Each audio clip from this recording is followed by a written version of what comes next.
Did you know? Portal is the spiritual successor to a game called Narbacular Drop, an environmental puzzle game developed by Nuclear Monkey Software. The object of the game was to solve puzzles by placing and passing through portals. Valve became interested in Narbacular Drop after seeing the game at the DigiPen Institute of Technology's annual career fair. Valve CEO Gabe Newell swiftly offered the entire team jobs at Valve. The team continued their work, using what they learned making Narbacular Drop to create a new game, Portal. Some smaller details in Narbacular Drop were carried over to the final game, such as the orange and blue color schemes to distinguish between portals. The portals did work differently in each game, however. In Narbacular Drop, you could fire a portal through a portal to reach a new location, something that can't be done in Portal. The team worked with Half-Life series writer Mark Laidlaw to fit the game into the Half-Life universe, which also gave them an excuse to reuse Half-Life 2's art assets and maximize the effort of their small team. The writers came up with the concept of having a computer lead the player through an experimental facility to test the portal gun.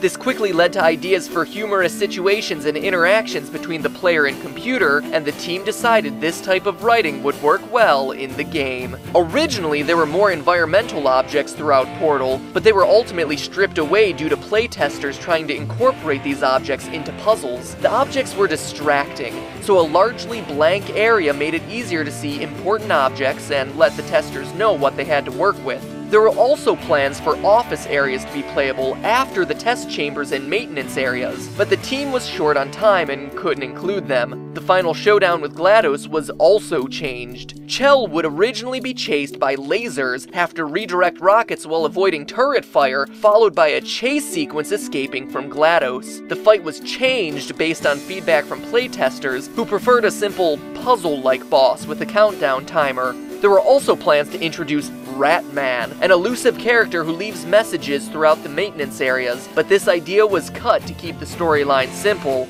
Instead, Valve made a comic called Lab Rat that introduced Ratman and connected Portal 1 and 2's stories together.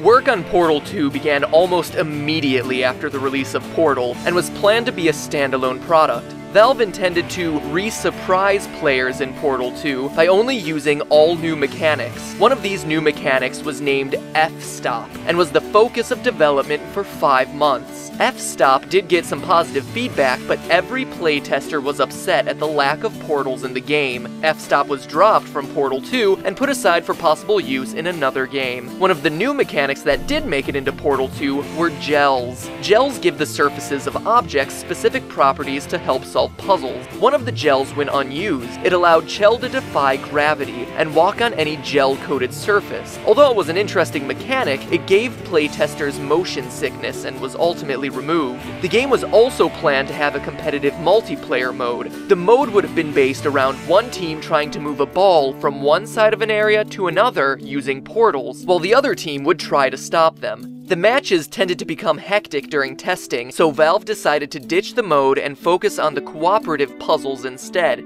The game was also first envisioned as a prequel to Portal set in the 1950s, where Aperture CEO Cave Johnson would lead an army of robots, which would battle against the player to rise to power within the company. Chell was going to be replaced by a new protagonist named Mel. Playtesters were up for the idea of Mel, but became disappointed when GLaDOS didn't recognize them as the player from the previous game. In addition, some of this information was leaked online. After this, and negative playtester feedback about the omission of Chell and GLaDOS, Portal 2 was reconceived as a sequel. Mel was then put into the multiplayer mode before being scrapped entirely and being replaced with Atlas and Peabody. The team returned to the idea of exploring parts of the facility from Aperture's earlier days and reincorporated Johnson through a series of recordings.